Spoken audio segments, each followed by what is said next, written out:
Welcome to the Six-Figure Author Experiment, where we help you break through your first or next $100,000 goal.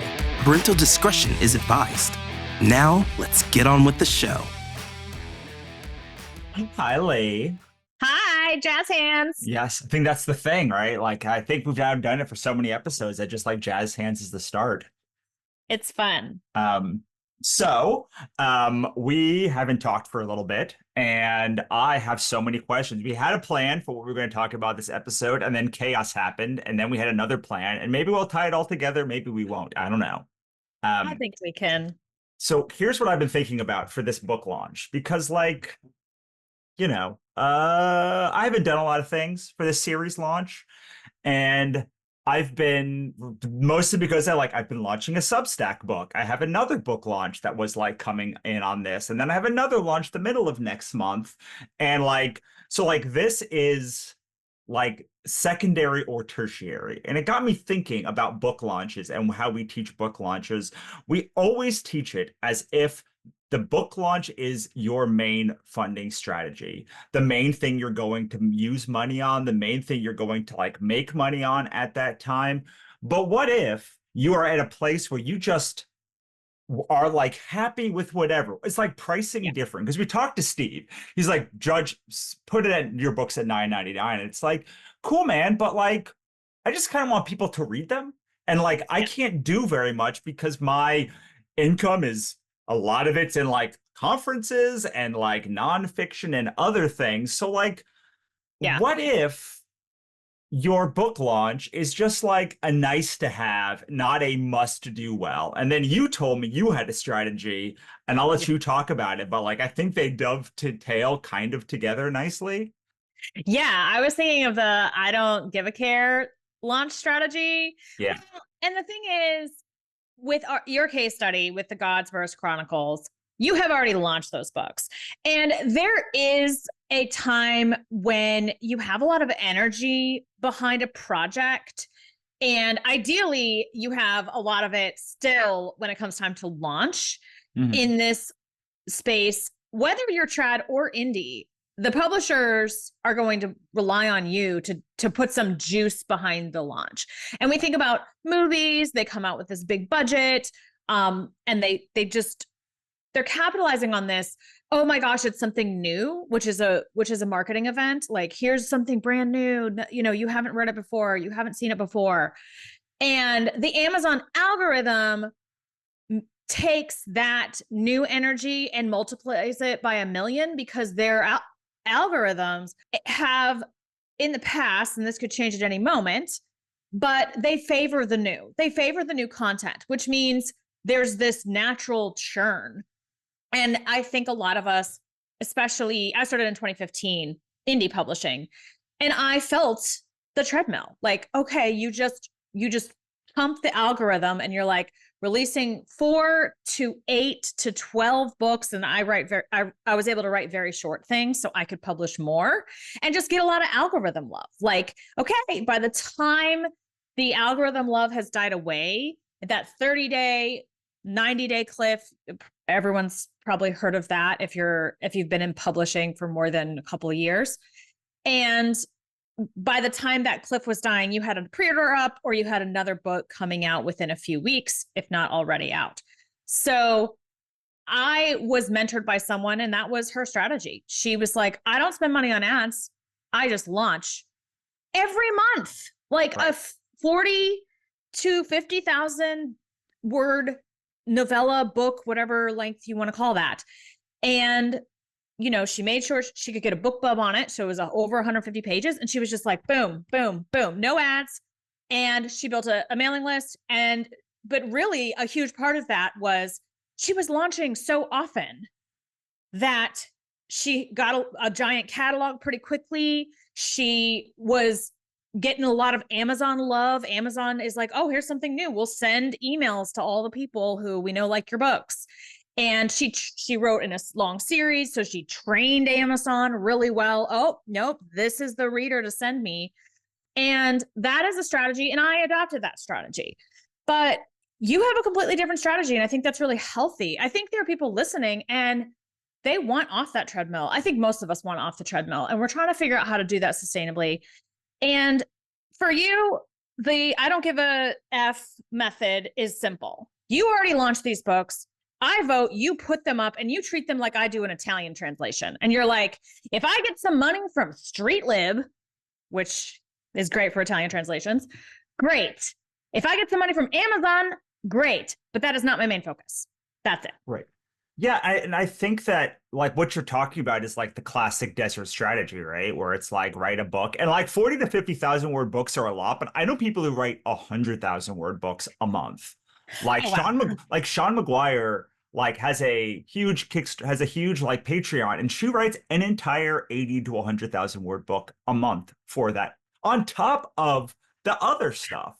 Like it's and when you're talking about that, so people who are not deserts are always like, well, how do I what? And the truth is, I just wrote about this in on the author stack. It's like that is their marketing. It's like, you know, Yeah. all of that time that you like spend in your reader groups and doing partnerships and like doing a mailing list, like deserts don't do that because their entire time of the month is spent like writing the book and then Yeah. launching the book and then writing the book and launching the book. So if you were a full-time author and you took literally every action that you do pretty much, and you instead directed all of it to launching a book, you probably could get 40,000 words written in a month, 50,000 words written in a month.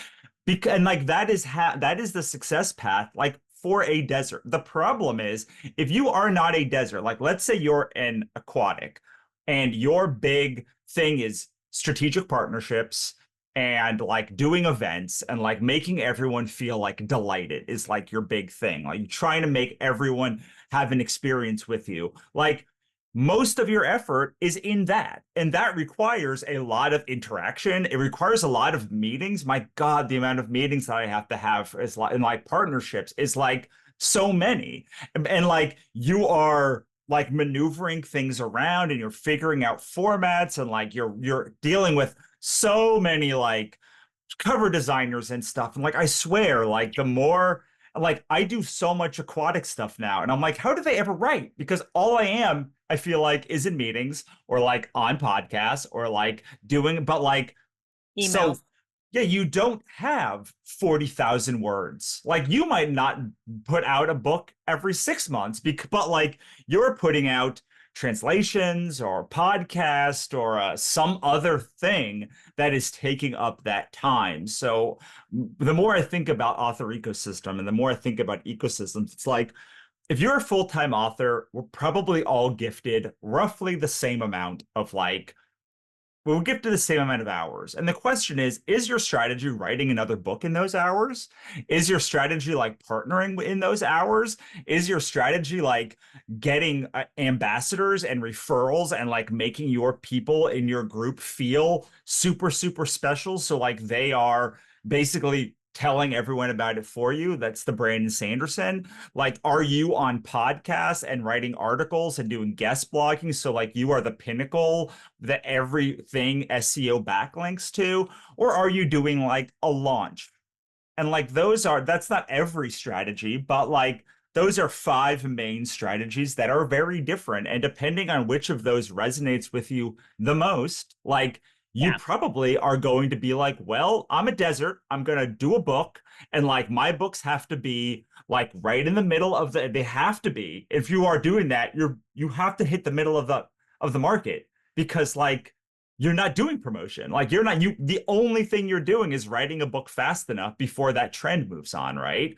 So like depending on what the thing is that is like absorbing your time, that kind of determines like where your energy is, and it also determines like where your book launch energy is. Yeah. And the key word there is energy. Because if you're excited to write your book, time's going to fly and it's going to be fun. If you're excited to launch, same deal. I've been running a boot camp for dark romance authors, and I get off these 4-hour calls where we craft a marketing plan and then we do a bunch of work sprints to execute it. And I'm jazzed. I'm jazzed up. I'm like, dude, I got so much done and I was with people and then we workshopped each other's blurbs. So I didn't have to write a blurb and be like, I don't know if it's good or not. And then we talked about how to out test it. So the energy was behind it. And I got an email from you, Russell. I saw this email and it said, you were in this launch headspace for God's verse, and it was sucking energy away from writing prose, from writing all the stuff you write, which could be, your emails, your Substack, or new content for a comic, anything. And that clued me in that the wind isn't at your back here. You're feeling like you're pushing a boulder uphill versus running downhill. And I think it's better wherever you are to do what's going to make you feel like you're running downhill. Yeah, I mean, I absolutely agree with you. But like sometimes you were running down a bunny hill and like you can't. So like you want to level up, right? You want to like, let's say your bunny hill is making you $10,000 a year and like you want to make $50,000 a year. But like sometimes you can't do that running on the bunny hill. Like it just like once you run straight down that bunny hill and like you slide down and you're like taking a bike down and you're driving a car down and like you are like skydiving down, like eventually you're like, oh, like there's just no more money in the hill that I'm running. Like I have to get a bigger hill to run down, and then it's going to be so like there is a thing where a lot of people are like, I'm just happy doing the thing that I am. And I say, but like you complain about money all the time. It's like, oh, I want to make 10 times more money. And you're like, well, yeah, like you like I'm looking at your business. Like I see all of the things it is impossible doing the thing you want to, like making that money. And that is when like you're bringing in new strategies. You're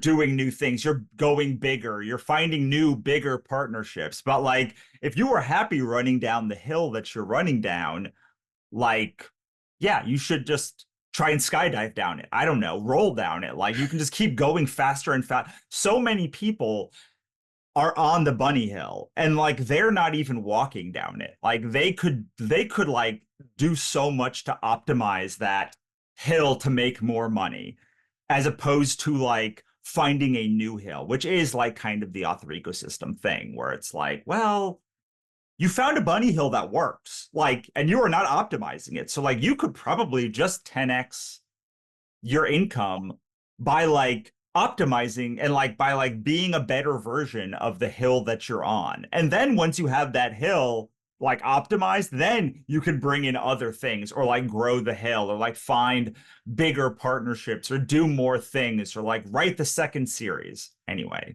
I think the bunny hill is going to get boring. The bunny slopes get boring. That's why they're black diamond slopes. So people are like, I want more. I want to go to the next level. Right. And so, yeah, if someone's just starting out and you're like, I'm doing the bunny hill and it feels good. But like you said, if they're like, but I want more money, well, then they're going to seek better and better slopes. Right. So we've skied with this metaphor for a very long time. I think it's right. Yeah. And I think that like for me currently, like when I started this idea, so this has happened when we had Writer MBA too. It's like I'm like putting a launch in a like I kind of thought I would do this podcast, right? And like I kind of figured I would like limp through it and like maybe by the beginning of next year we would like be ready to do like launches or whatever. Like it would take some time. And like I did not realize that like, and I did not understand that like I was going to be adding more Writer MBA launches, more like future publishing launches. Like, so I'm like, well, on the scale of my launches, it's like I agreed to write this Substack book with Claire.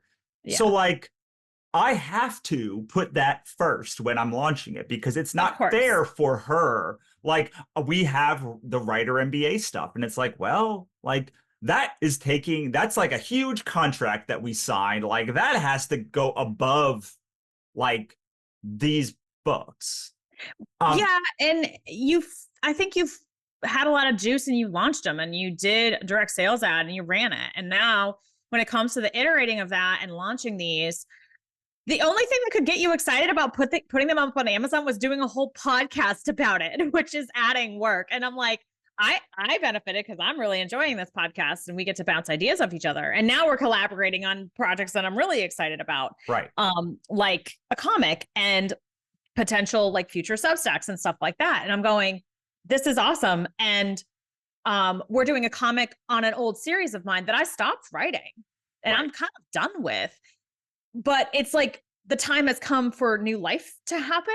Right. And I filled my time between finishing the series and doing the comic with you with writing other stuff and following other projects. So there's always more projects. You're always going to be, and we were talking about abundance. And this is where I love the language of abundance because I use it as a metaphor to get me in a headspace where like anything is possible. And all I have to do is follow the love and follow the bliss and find the joy and magic will happen. Even though I know it's actually, you know, the way your brain works, it's like, you know, filtering out. And if you're a hunter, you're going to start to notice like your prey and your brain's like that is good for survival. So I'm hunting, you know, success or fun projects or whatever. And so I start to filter like that. But I like using the language of abundance and anything is possible. And I just want you to be in that headspace. I want you to be happy. And I think that being you looking at the Godsverse Chronicles and be like, look, if we get some momentum, that'll be really fun to talk about. And I think there will. Like, and if you get a wild hair and you're like, you know, I'm between projects and I've been playing around in Photoshop and I'm going to do some Godsverse Chronicles videos because I'm excited about that. Whatever. Right. Like then you're going to redo your sales page and like start running ads again or whatever. And I think that will come. And I think it'll come as you see a little bit more trickle of sales and more success. In the meantime, I vote you just think of these books on Amazon as a extra stream of income. And someone recently asked me, what's my wide strategy versus being in KU? Because I was in KU for a long time and now I'm transitioning most everything wide. And I told them that my wide strategy is to be everywhere. Right. And so you're wide with these books. Right. So you're everywhere. Is just, I'm going to be on Amazon. I'm going to be on Barnes & Noble. I will be on StreetLib. Nobody here has probably heard of StreetLib, but I'm there, you know, they paid me $37. Right. Yeah. And you use Draft to Digital or Publish Drive to get to all those places if you're tired of uploading stuff. Which brings me to another point is what if you took that, the Sleeping Beauty, the Spire? Yeah. Is that what it's called? The Obsidian Spindle Saga. Okay. The Obsidian Spindle Saga, which I have downloaded on my Kindle. I vote that you, in the future, if you're like, I have a light week, what if I just upload all those books right now? I think this would be really fun. And here's why. We're doing this podcast about like how to juice the algorithm and like do this correctly. And I think the part of the issue is these books aren't new to your audience. They've already all bought them and now you have to build a new audience. But that's good for the podcast because a lot of people are in that position. But I think it would be fun to see what if I slowly released a series versus what if I just boom, put it all up. Well, part of what I want, because she might be like, no, you must be smart about it. So I have the strategy of like, I will fail on a series, but to win on the next series. So like, part of me is like, well, I'm okay with doing whatever on this Godsverse Chronicles series because like I have the Obsidian Spindle Saga and like that is like the one that I'm very confident in like that one's ability to earn because I mean, have you seen the covers for that one? The new covers for that one? Like I one-clicked immediately. I bought all of them. Right. So like I'm almost positive that like that one those books will like earn. Yeah, plus instead of portal fantasy, you're selling a fairy tale retelling. And I just have the feeling there's a bit more of a Facebook audience for fairy tale retelling, romance adjacent. Romance sells, guys. It just does. So make a romantic subplot if you can, like Russell did, because it helps. You want the romance reader. This is the number one thing that I learned. Like, if you have a series, make it like you have to tie it into some romance thing, romance or thriller. It doesn't have to be like, because those are both huge categories and they are relatively different. They're pretty different audiences. And like you then have to like make the romance integral part if you want a series to like sell for like a Okay. big time series. So you should, every genre has like two or three things that like will hit it. So like for fantasy, it's like dragons and fairy tales. Like those are the things. And then layer in like a subplot of romance and like you probably have like a big, that's what I learned about like when I was writing the Obsidian, when I was writing the Gods vs. Chronicles, I was like, I need my next series to be like a romance, to have like a big romance in it. And like, yes, it should have been probably an MF romance to make it the biggest pop, but like it's an FF romance, and like most of the people It's fine. are It's like, fine. but like I was like, this book has to be about like the hook has to be romance. Like it has to like give the so the hook is this girl, the woman, the girl falls into a diabetic coma, and her half Gorgon girlfriend has to go into the dream realm to save her. And like the Yeah. whole thing, like there was like all of the rules are like romance rules as far as like when they have to get together, like how things have to end, like all of that stuff. But it's like a fantasy. It is not a romance because if you Yeah. read the book, like you're going to be disappointed if you go in there saying it's a romance, but like it is very heavy romance. And the Gods vs. Chronicles has a very heavy thriller element. Like all of the books are Okay. like built upon like a action adventure thriller framework. Um, Okay. but like almost no romance in that series, like Yeah. hella romance in like the Obsidian Spindle saga. So but like next June, I have a Kickstarter. It's called Eternity, and Yeah. it ties both series together along with my Dragon series. So like it ties all three series together in like one big thing. So my hope Nice. is what's going to happen is I'm going to release the Gods vs. Chronicles. It will slowly build momentum. The people will be like, whoa, what is this thing? And then it's like, by the way, the Obsidian Spindle Saga is now the first four books are like available to buy now, or you can buy it during the campaign. And like that's going to take whatever energy I can build up for the Gods vs. Chronicles into this new series, and hopefully bring people who like the Obsidian Spindle Saga back to the Godsverse as well. And it's going to like they're going Go to back and forth. wash each other. Love. Um, So you have this big overarching plan. Love it. Okay. And you obviously have a lot of energy about it. And you're like, next June. And I'm like, okay. So just put this, let it simmer, let it cook. yeah, and that's what I learned about like the cliff is, if there is a cliff, it's like 14 days now. It's like probably like barely worth. Yeah. It's like barely Yeah. worth even considering. And like when you're wide, it's like, well, the cliff's really like the cliff is kind of important, but also like releasing really like every 6 weeks is not going to be super helpful on wide retailers anyway. And like that's half your income. It's like really once you have a heft of a book, you can start booking promos with like Yeah. the non like that's actually how you sell a wide series is like by Book doing one. all of these promos and like having a first Yeah. in series free and like having enough books behind it. And I'm like, well, like I don't have enough books behind it to right at this moment to like really justify it. But like we talked about when book 5 is coming out, which is in like November, then I Yeah. can book a bunch of promos and like I'll then Yeah. have like a bunch of books out and like we make a big deal about this book going free or like whatever. And um yeah, I just up until that moment when like we are like when we have because like what I have decided will happen is the first four books are going to come out. The book 4 is going to come out in December in November.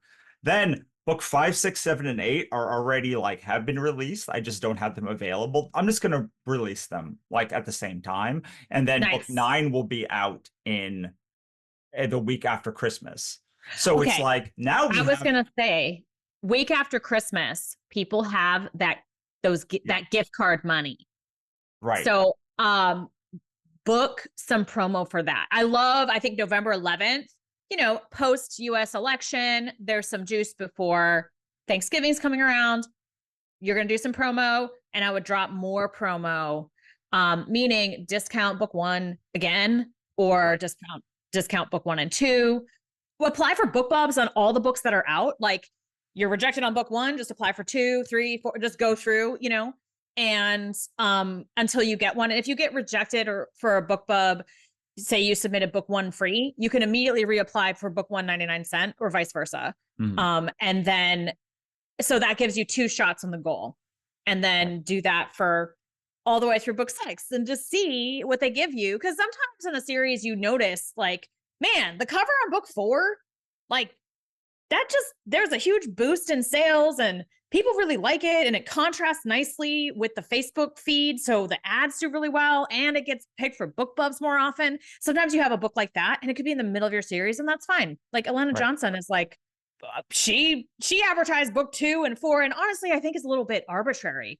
Like she found out what works for her, but I bet she breaks the rules and tries new stuff all the time and just falls back on that rule for her whenever. And you're going to find the rule that works for your series. Well, and you had said something about how like when you have an anthology series, like it's a little, the rules are different, like than when it's so like with the Obsidian Spindle Saga, you got to start at 1 and go to 12. Like, I mean, you could read book 5 or book 9, but like they are cliffhangers. Like the books are like quadrilogies. So like like Game of Thrones, like you start with the book 1, right? Whereas like this series, the Gods vs. Chronicles, like is an anthology series. I can promote any book at any one time, and like thus, I don't know if it was you or Mal or Eric or Nick said it, but like one of you said like when you have an anthology series, you just like have now the option to promote every book in it, and it gets more powerful the more books that, not that other books don't get more powerful, but mostly what happens with a series you have to read in order is like you put out more books and like it trickles down, right? And it's like you still are mostly promoting book 1, but like when you have 12 books and they're an anthology series, you can market any of those books. Like you could spend a month every year marketing just one of the books and putting a price promo on one of the books. And if you got 12 books, that's 12 months of the year. You just can move through that forever. Whereas like, I'm not going to be promoting book 3 of the Obsidian Spindle Saga because like people will be furious at me if I did that. There's like 2 books that you must read. Yeah. The great thing about it is you have a really strong book 1 of that series. And you're basically like Sleeping Beauty, guys. It's Sleeping Beauty. Retold as is it technically Portal Fantasy? It is.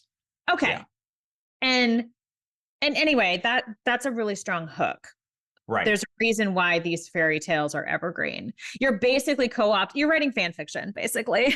In a lot of fan fiction. Yeah, I mean, all the things that I love, like there's dragons, there's fairy tales, there's Portal Fantasy.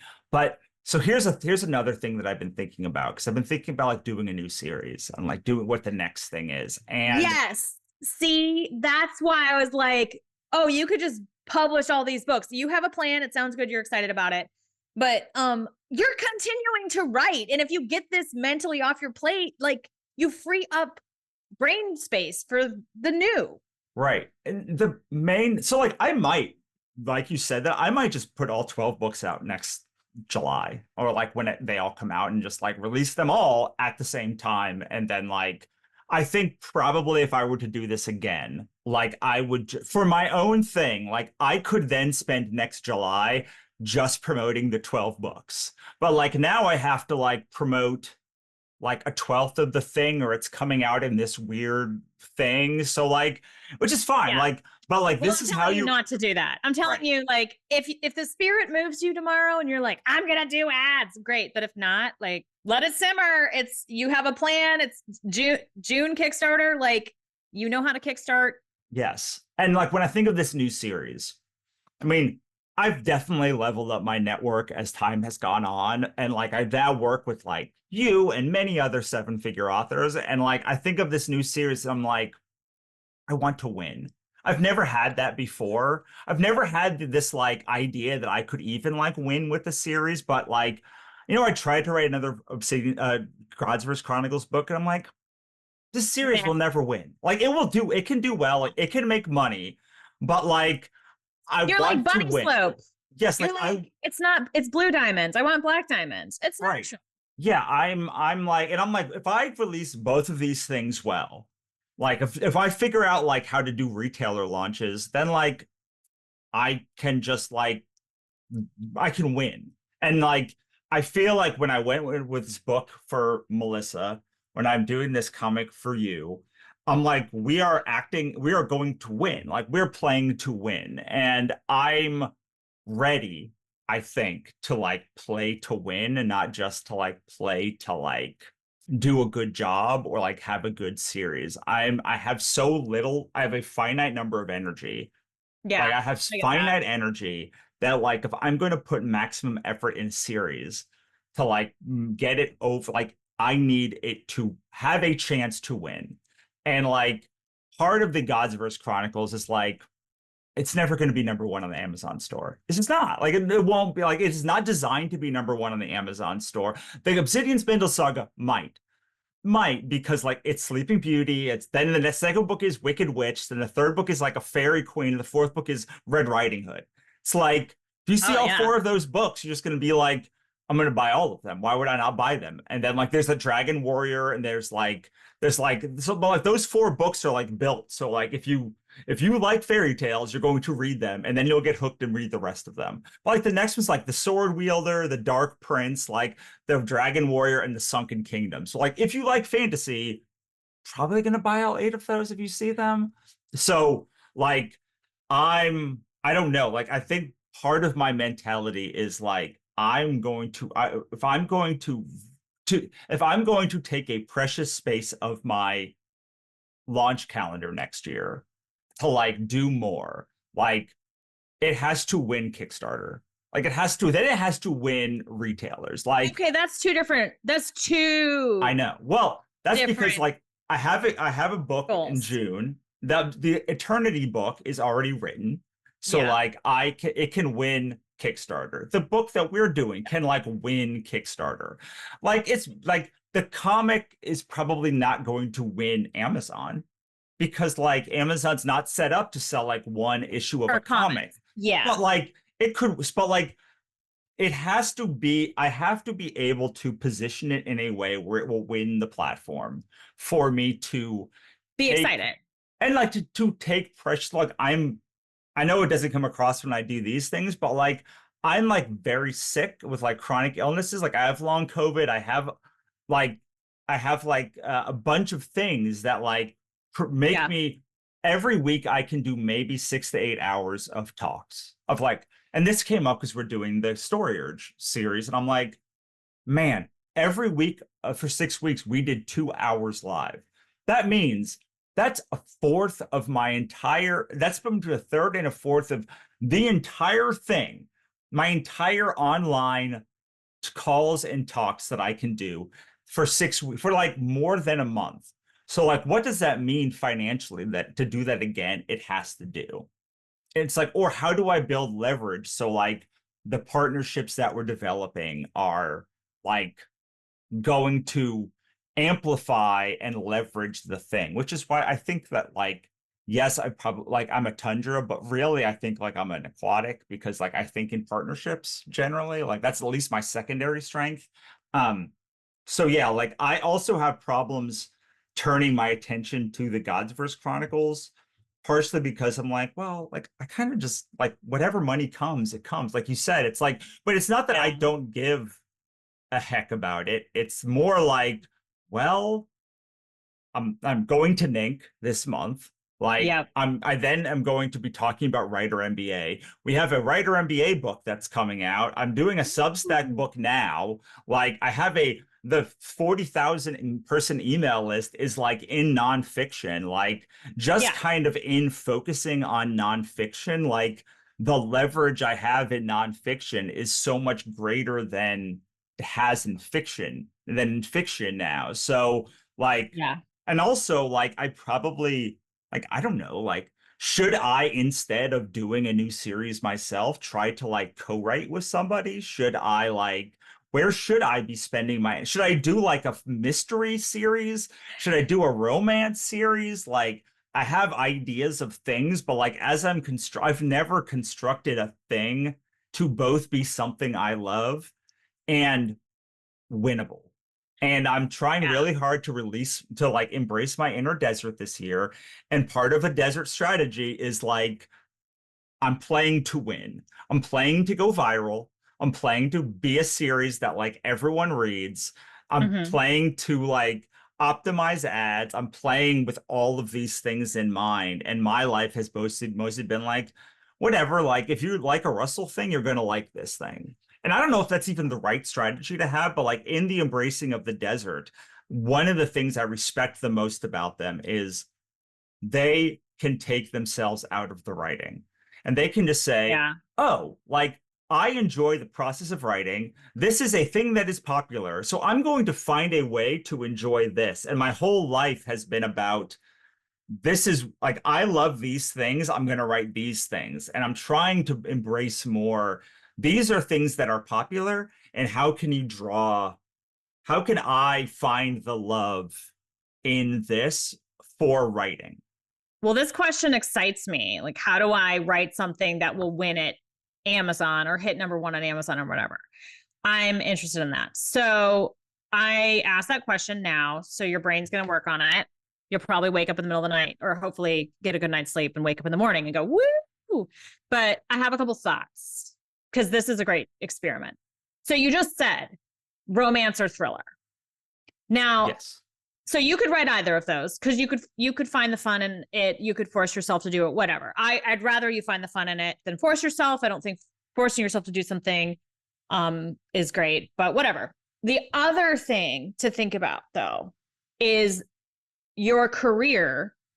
You have items that you can build off of. When I am studying people who are hitting number one on Amazon, very often they have built a following for years. Mhm. There are exceptions, and TikTok was involved, but they still were like brick by brick. They built this career. I'm talking like they did 40 dark romance novels and they did spin-offs in the same world. And they did Renee and I, Bad Boy Alpha, same world, spin-offs, different couples. We're 14, 15, 16 books in, and we can release another one and sell the rest. And you can build to being known because you have this groundswell of following. Plus, you end up writing something a little bit more trendy that hits, and you get even more following. And the ideal is to do both of those things. So I vote, if your brain is listening, your subconscious, that you build off this portal fantasy, but you crank up the thriller and then you do a romantic subplot to 1 million. Right. Why? Because that fantasy will sell the rest of the stuff you've done. Now, if you get the most brilliant idea for the new Jack Reacher or whatever, John Ryan, Jack Ryan, Jim Ryan, whatever, they're all named Jack, I guess. Then write that thriller and do it, and it will be awesome. But I do think, how can I also build off the catalog so every reader, like you said, if they like Russell, they're going to like the Russell things, which is a really great way to think about it. I write sci-fi romance. I write all spicy romance, but sci-fi, fantasy, billionaire werewolf. And there is a component to the readership that goes, okay, if Lisa Vino's name is on it, I will buy it and I will probably like it. Some of it's a little too dark. Some of it's not dark enough, but they'll mostly buy it and like it. So you can depend on that. But I also look at, like, if I decided to just write a thriller and zero spicy romance, I'd probably do it. Well, I did a nonfiction book under a different pen name to just be like, okay, I don't need to build off this Lee Savino readership. So that's what I vote for you. What do you think? So I have an idea. So I had two things about it, because like I'm with you. But like I also know the strain of portal fantasy is like not as deep as some of the other things. So I have this. So I wrote a book a long time. I wrote 3 books in this series called this town called East Willow. And the main one was called My Father Didn't Kill Himself. It's a mystery novel that is like about a gothy teen, a girl whose father commits suicide, and like she goes like very gothy and like then has to solve the murder. And decides it has to be she has to prove it's a murder or they'll lose their family house. And like so all of these things that like my audience liked. like it was popular when we launched it on Kickstarter. It was popular at tables. It was like, well, like gothy, ex-gothy teen soccer moms now, like theater kids, like they like the both of these things. And so is it about taking this strain, or I realized that like she'll be 30 this year. Like I was like, I wrote this in 2011. Like it was that book came out in 2015. So like she was 16 then. Like it was supposed to be like 2012 that she wrote all these diary entries. Like She could tie she's it like back. almost 30. It's like, is there like a like failed human amateur sleuth coming back and like returning to their hometown kind of book? Because also my next book was Sorry for Existing. That character would be about 30 now. And then there was a mystery novel called Gumshoes, which was a middle grade novel, and they would be like 26. And it's like, is there a way to go back to, does it make any sense to go back to that catalog? And they all on page were in the same era of like when we were like, is she was in high school, the Gumshoes were in 8th grade, and like then he was like 18 roughly at this, or like 13 or 12 or 13 at the same time. So like, is there a like mystery series there? Two is I wrote this book called Vengeance, which is a revenge thriller. And I Yeah. had my friend Jonas Saul, who's a multi-million author, edit it. And it's like, that's a like, should I just like see what the deal is with this one? Like it's very contemporary. Did Like you it's release it on Amazon no, I haven't done yet? anything because like it'll eventually come to Amazon. Like I got Kickstarter stuff plans for it, and Cool. um I would do that for sure. So you already have the thriller in the bag. well, I also have White Rabbit, which like hasn't ever been released, which is like a mystery novel in like Wonderland. So like there's this like, should I double down on like the romance, the fantasy element, or should I do something contemporary or that like would have a bigger audience and like use the through lines of like what my psychographic profile is of my people to like just say, well, you're probably a rebellious gothy ex-theater kid, and like I know you'll all like murder, and like this is like a gothy ex-theater kid and murder. Or yeah, anyway, so like those are my Those are general buckets ideas. of Yeah. I like it. The murder mystery, cool. I actually like the idea of them still being teens. YA can hit, there's 4 reading groups. So there's the babies, there's YA, there's, I guess I'm thinking of YA middle grade, kind of the same thing. And then I think there's a adult reading group and then like a senior reading group that they sometimes split out, but all but the babies read YA. right. So you could just have them be like the new Encyclopedia Browns, like going around and see about that. That would translate really well to a comic too, which you love. The thriller thing, you've already written them, so you don't even have to think about it. It's like, just release them and see how it goes and think about a cool plan for that. We can talk about that maybe in another call. But you have a lot of ideas, and your brain you're going to go to sleep and you're going to wake up and go, oh, that is a possible path to number 1 on Amazon or winning at Amazon or whatever. Right. And maybe you entertain being in KU or going with a publisher. Like nothing is off the table at this point. If you get a good idea and you're like, I could do that, then you're going to jump on it. And you have a lot of options, and your career can go many different directions. So I was talking about like build off the fantasy. It sounds like you're excited about doing something else, which is what Rebecca Garros did. Right. If you had looked at her career and said, oh, you should keep writing, I think it was contemporary romance stuff, maybe YA, maybe new adult, you should just keep writing that. And she could have done really well with that, but she wanted to write romantasy. And romantasy was having a minute. So now she's a household name, and that's awesome with The Fourth Wing, the novel, which I think is going to be a movie, and all the good stuff. I hope, because I love seeing dragons on screen, not just that are R.R. Martin dragons.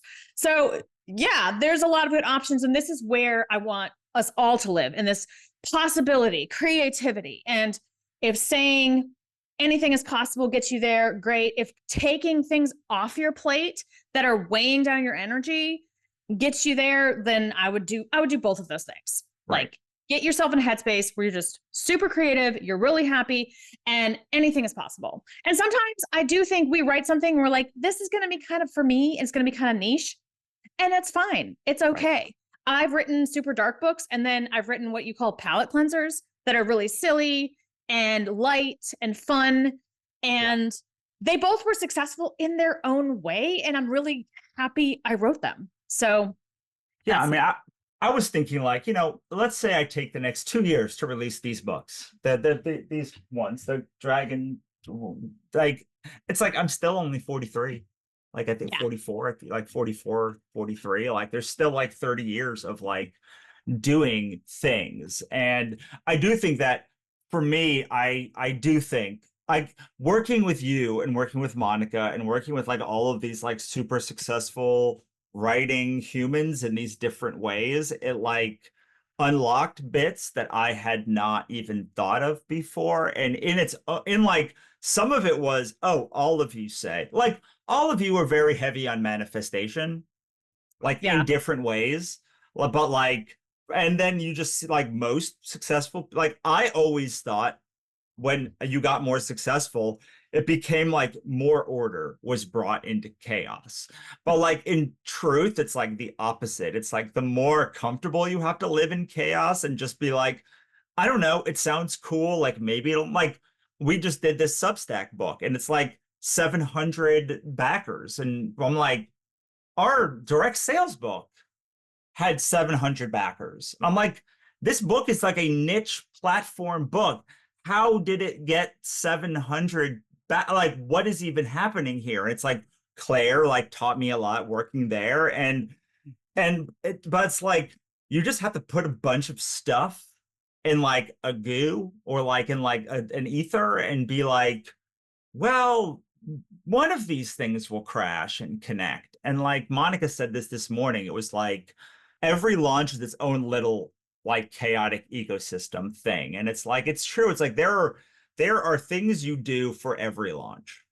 And like, but like they hit different every time. And like you kind of have to say, these are the things we're doing. This is the team we're putting in place. And like it's probably going to be not raise less than X, and it might raise more than Y. And like, I don't know. And I made a bunch of assumptions earlier this year, and most of them like have not existed, have like no longer exist. But like it has given me such clarity that like I'm kind of trying to think of like the next book, and not just like I need to write a new Godsverse book, or like I need to write something in the Cosmic Weave. But like what I want is like to win. Like, and I only have the energy, and I feel like I finally have the network and like the experience and like the fandom to like win. And it's like, what does winning mean? Where does winning mean? Like, is winning about partnerships and like having better partnerships? Like, is it about having a community of like ambassadors? Like, is it about like hitting #1 in the Amazon store? Like, is it about like building out a team so I don't have to worry about any of this stuff? Like, I don't know what like winning is, but like, I do have clarity of like, if I'm going to launch something again outside of what I already have, like, it needs to be a win. Like it needs to be there to like, you want more, you want it to be bigger. And I love that, because the biggest thing that comes out of collaboration for me is I am able to see what's possible. So when I collaborate with someone like you, it's like, oh, of course you can do a comic. Of course you can find artists. It's not that hard. There's tons of them. They all want your money. It's great. And you're around more 7-figure authors. And that's what happened to me, is I was mentored by 7-figure authors. Now I was like oh, I want to make money. And then I got around people making money. Well, it turns out when they're making money, they would make more money and more money and more money. So I was like, okay, the goalposts are moving, but that's fine because this is fun. And just being around the 7-figure authors, you already are like, well, wait, it is possible. So why was I saying no to it? And it just wasn't in your field. Just like for me, I stopped myself from being a published author for years, even though I could have. In 2008, I could have gone for it. I said no, because no one I knew was writing, and no one I knew was writing for a living. It just wasn't happening. I went to college to be around writers, and they were all professors. My advisor said, oh, I have some career advice for you. Are you ready? Marry a doctor. That's what he told me, which is great if that's what you want to do. But I was like, oh, how do I actually have a writing career? And he's like, if the doctor supports you, you can do whatever you want. I'm like, okay. But I love that you were around people, so they're stretching you. The other thought I had leading up to this podcast call was I was thinking about different people and going, well, who has the most successful career? Would it be someone who wrote a bunch of short fiction and published rapidly in Kindle Unlimited and was able to make 6 figures and then 7 or whatever and retire her husband and then do a podcast with you? Is it someone who does a bunch of Kickstarters and comics and gets to collaborate with cool people and also went into nonfiction? Because that's really fun to talk about career and like helping other authors make a career doing their weird projects. Is it someone who wrote a bunch of fiction and learned about the markets and went deep into the algorithms and then go, all right, well, I want to talk to people about that, and wrote a bunch of nonfiction and then makes income off of courses and nonfiction and the fiction, but the fiction's almost for fun? Or is it someone who writes 10,000 words a day and publishes as much as possible into Kindle Unlimited and then, volunteers a lot at her church? Like, who wins? And the answer is all of us win. Absolutely. Because I really like my career. Right. And it doesn't look anything like yours. But I realized I've never been TikTok viral. And I'm like, yeah, it's kind of a goal. Like, it would be cool. But I am very happy with my career not being famous, not being viral, not having a lot of people go, look at me. I don't know. I mean, it could be a block, and maybe it's fine to be viral and my life wouldn't change all that much. It would be fun. It would be like going down a Black Diamond hill, I think, maybe. But also I'm really happy and like satisfied. So I'm just on my slope, my little bunny slope or whatever size slope it is, because it is actually pretty awesome. Right. And yeah, we want more, but when we look at what we do have, it's like, oh, we built it our way. And dude, if I wanted to do a Kickstarter every quarter, I would do a Kickstarter every quarter. Right now, I'm like, I literally told you and Monica, like, that sounds great. I'm putting on the back burner. I'm doing something else. And you were like, yeah, we can. Isn't that great? We have options.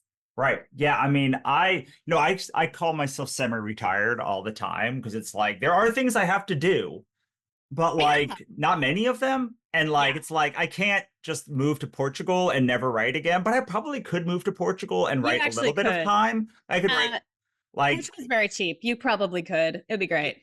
Yeah.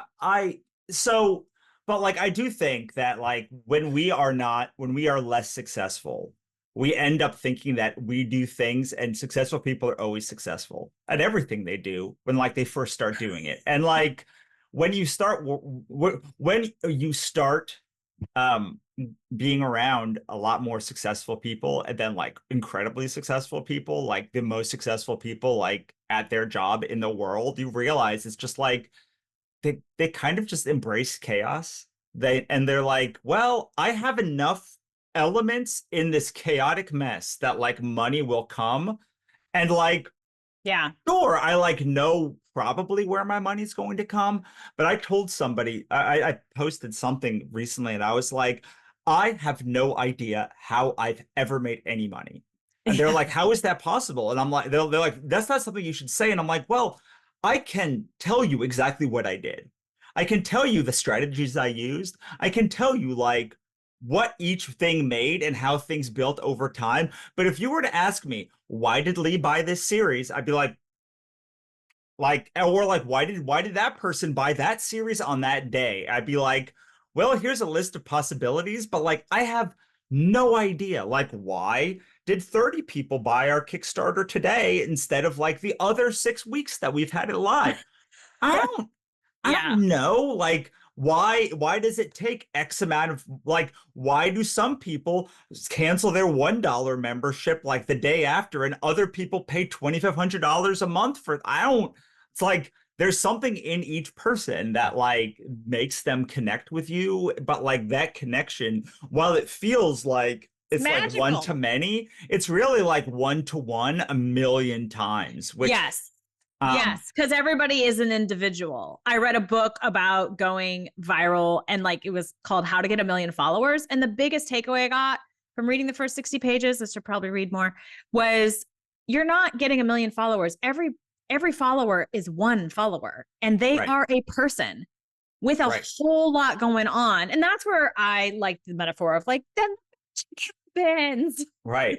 Well, you know, there's like honestly no way to explain it easily, except like, I don't know, there's like a magic. Like there's like the question mark. It's like there is enough people. I have enough irons in the fire. I have enough of a name. I have all of these elements. But like Yeah. years ago, I felt like very unsuccessful.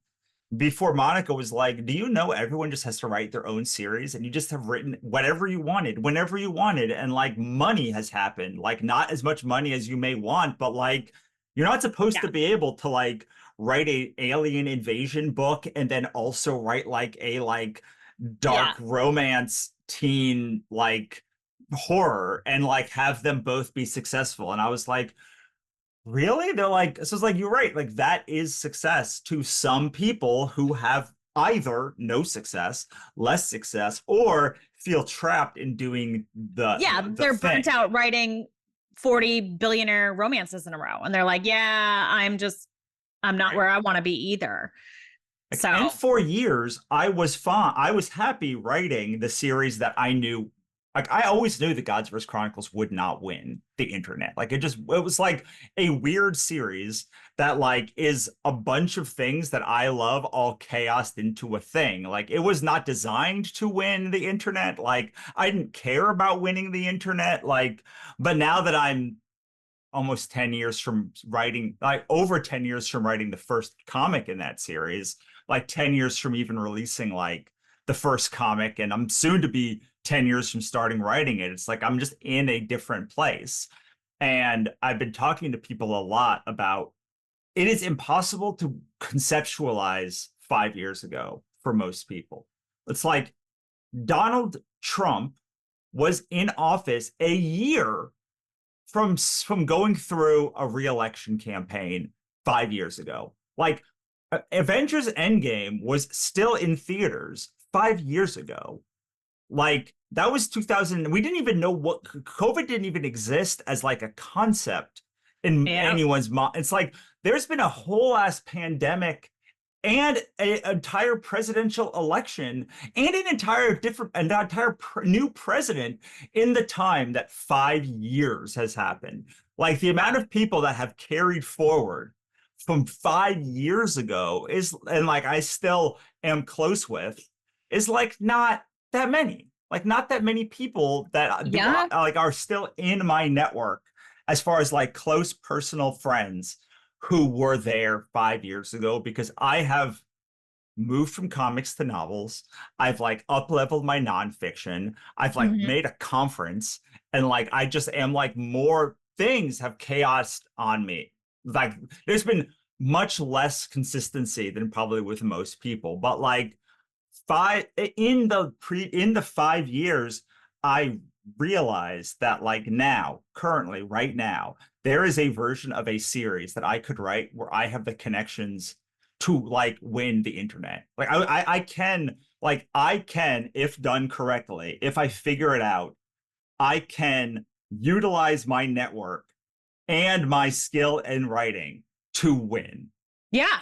And you underestimate how far you can get you overestimate how far you can get in a year, and you underestimate how far you can get in 5 or 10. Right. So it's like, well, am I gonna fit? Like, should I just write a book to write a book? Because I'm probably not. Like, I don't know. Like, should I find some thriller readers and just like, should I just do this Kickstarter in like this November, or like send this book to some people and see what they think.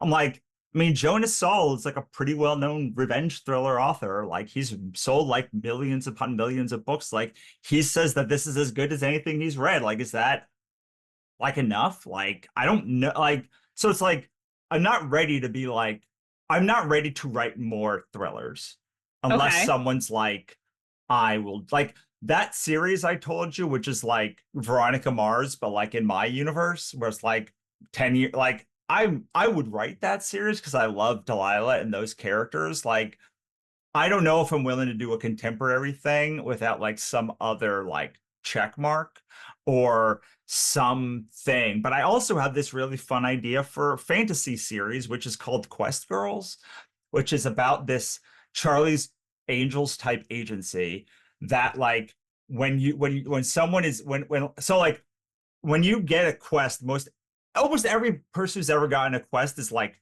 14 or 15, right? And it's like they probably are going to die. But like, what if there was like an agency that could just like guarantee you win for like a like stake in the winnings that you will have, and like you will live, and like you will get a little money, and like you will be able to like have a completed quest under your belt, and like you and then the agency gets like 90% of the loot at the end of the day. And like I was like, that's like the best new fantasy concept that I have come up with. And like I think that's very fun because the first one is like a new quest girl. Like they do a quest that at the end of it, she like is like good enough that like she joins the agency, and like it's kind of like through her eyes. No, here's the conflict. The agency, you become indebted to them and then you work for them doing all these quests. So you have to like win back. What if it was like pieces of your soul, or like pieces of your freedom or something like that, something intangible? Sure. I like pieces of her soul. And then Sure. that way they're in conflict with, the angels are in conflict with Charlie, which is fun. Yeah. So like that's if I were to do a fantasy concept, like that is the best idea that I have for a fantasy thriller romance. Like there's like thriller, there's romance, there's intrigue, there's dragons, there's like quests, there's like wizards, there's all of the things. And like there has the right satire elements for me. So like that is if I were to go for but like I also am like, will it win fantasy though? Like will it win? Like I don't know. Like it seems like weird. Like it seems like. But if you're gonna have weird. fun with it, it doesn't matter. All right, I do have homework for you, though. Okay, so you see my mug? Yeah. It says 2740. If you make that every day, it's $1 million a year. Sure. So one of the things I like to do is track my income. That actually helped me a lot. It just normalizes like money, I guess. Because I had a weird relationship with money, and then now I'm not afraid of seeing big numbers in my bank account. So two things. One is set up a money tracker, track it every day. Just get used to being like, oh, I made $3 in interest or whatever. Thank you for the money, And then for the future months, so it's September, you're tracking for September. For October, you're putting in just giant numbers. Just put in whatever, like crazy numbers. When you open it, it's like, I made, $500,000. What? In October, just to normalize this. And the other thing I did was I printed out bank statements and I would cross out the totals, or I would actually just add commas and zeros. So it would still like be the number. And then it would be like 30,000 instead of 300. And my husband would be like, what is this? And I'm like, just ignore that. And now we have those sums of money in our bank account. So it normalizes it. So when it happens, you don't freak out and go blow it all. You reinvest it, or you're comfortable with just having it and investing in opportunities. But yeah, just seeing the numbers, if that is a goal for you, then do that. I just saw someone's book.